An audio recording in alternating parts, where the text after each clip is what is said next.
آپ اس میں کوئی دوسری رائے نہیں ہے کہ جو جمہوری نظام ہے وہ چلنا چاہیے اور آمرانہ نظام ایک جمہوری ملک میں اس کی کوئی گنجائش نہیں ہونی چاہیے، لیکن دلیل دینے والے یہ دلیل دیتے ہیں کہ دوسرے نظام میں جو آمرانہ دور رہا ہے اس میں ایک تو یہ ہے کہ اس کی نسبت ترقی زیادہ ہوئی ہے اور کرپشن کم ہوئی ہے۔ اب پچھلے 10 سال میں ہم یہ تو دلیل دے سکتے ہیں کہ بہت اچھا ہوا کہ ٹرانسفر آف پاور بڑے سموتھ طریقے سے ہوئی، لیکن کیا ہوا جب پیپلز پارٹی چھوڑ کے گئی ہے تو کرپشن کے بے شمار الزامات ہیں، اور آج وہ نکل کر سامنے آ رہے ہیں کہ جی پیپلز پارٹی نے اربوں لوٹے اور فیک اکاؤنٹس بنائے اور پتہ نہیں کس کس کے نام پر پیسے پر باہر بھیجے۔ اور یہاں پر اب آپ جب ملک چھوڑ کے گئے ہیں، حکومت چھوڑ کے گئے ہیں، تو 1100 ارب روپے کا آپ جو ہے وہ سرکولر ڈیٹ چھوڑ کر جا رہے ہیں، IMF پروگرام میں بیلنس آف پیمنٹ کا ایشو چھوڑ کر جا رہے ہیں کہ فوراً IMF میں دوبارہ جانا پڑ رہا ہے۔ تو یہ پھر جمہوری حکومتوں کے تسلسل نے ملک کو دیا کیا ہے؟ مطلب ہونا چاہیے، میں اس کا مخالف نہیں ہوں، لیکن ملا کیا؟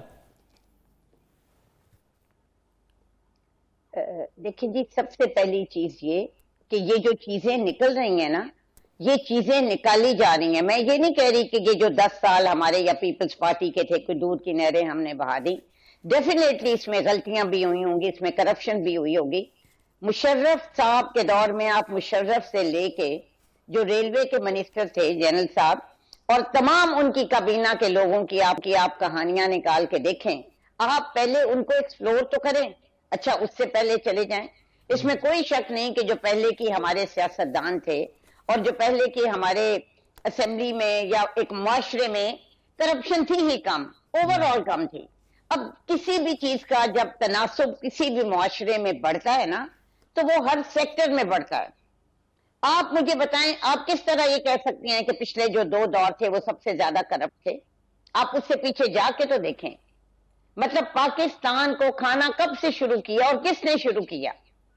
لیکن بدقسمتی کیا ہے کہ ان 2 دوروں میں کیونکہ پیپلز پارٹی کو اور نون لیگ کو ختم کرنا ہے، ان کی لیڈرشپ کو بدنام کرنا ہے، اس لیے اسی ادوار کو زیادہ سے زیادہ ہائی لائٹ کیا جاتا ہے۔ اور یہ بے سروپا الزامات ہیں، کوئی جعلی ٹرانزیکشن نہیں ہوئی، کوئی فیک اکاؤنٹس ایگزسٹ نہیں کرتے۔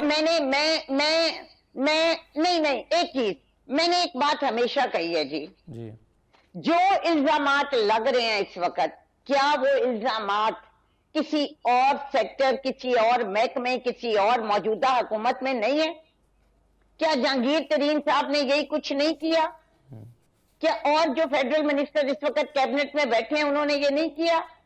دیکھیں، میں یہ کہتی ہوں کہ جو آج حمزہ صاحب کی آپ نے پریس کانفرنس سنی کہ جو کچھ تھا وہ قانون کے مطابق تھا اور ڈکلیئرڈ تھا اور FBR کو پتا تھا۔ مطلب یہاں تو جرمانے کر کے چھوڑ دیا جاتا ہے، یہاں پہ سکینڈلز بنتے ہیں، بار بار وزیر اعظم صاحب کو دکھایا جاتا ہے کہ آپ کی کابینہ میں کیا ہو رہا ہے اور کچھ نہیں ہوتا۔